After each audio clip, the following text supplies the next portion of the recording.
চাউল এটা নিচে যে নঙ্গি, এর নিচে কালা কালা পোলিট্রি, পোলিট্রি ভিতরে আপনি জানেন আড্ডি মাটি যা আছে বান দেওয়া, এই বানটা আমরা খুঁজে খুলে দিয়ে আড্ডি মাটি সারাই বলতেছে খুলো, ওরা খুলে দেখি মাথারা একবারে নিচ্ছে, সব আত্মা সব উঠবে মাথার নিচ্ছে, ওইটা আমরা বার করছি, স্যারা বলছে আমরা বার করছি, এর দিয়ে আমরা জানা কি যাই।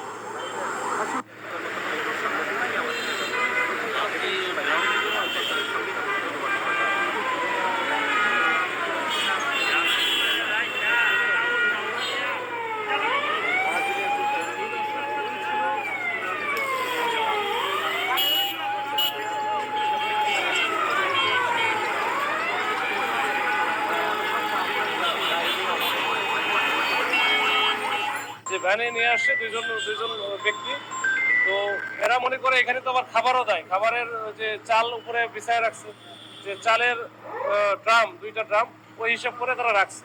এখানে যারা থাকে তারাও তো মোটামুটি বলা যায় এখানে যারা একটু ছিন্নমূলের তারাই কিন্তু এখানে থাকে। তারা দেখছে যে হয়তো বা কোনো একটা কাজে রাখে গেছে, কিন্তু 2টা 3টার দিকে হবে। তো এরপরে কিন্তু তারা একটু পরে যখন হচ্ছে গন্ধটা পায়, গন্ধ বের হওয়ার পরে তখন বুঝতে পারছে কি কাহিনী, কি গন্ধ বের হয় কেন। যখন দেখে ভিতরে খোলার পরে দেখে যে মাংসের টুকরা টাইপের, তখনই আমাদের থানায় খবর দেয়, শাহবাগ থানা এখানে আসে। থানা পুলিশ যখন বের করে দেখে যে এখানে আসলে এটা একটা হত্যাকাণ্ড এবং এই একটা লাশকে, তো আমরা এটা চেষ্টা করতেছি লাশটাকে শনাক্ত করার জন্য।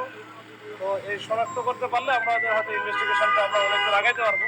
আর এর বাইরে আমাদের সিসি ক্যামেরা সহ এখানে প্রত্যক্ষদর্শী যারা আছে সবার সাথে কথা বলতেছি, কথা বলে আমরা আসলে এটা কিভাবে আসলে ধারা নিয়ে আসলো এটা আমরা চেষ্টা করতেছি, যেটা আমরা সব পুরো ডিটেলস জিনিসটা উদ্ঘাটন করার জন্য। আপনি আপনারা কোনো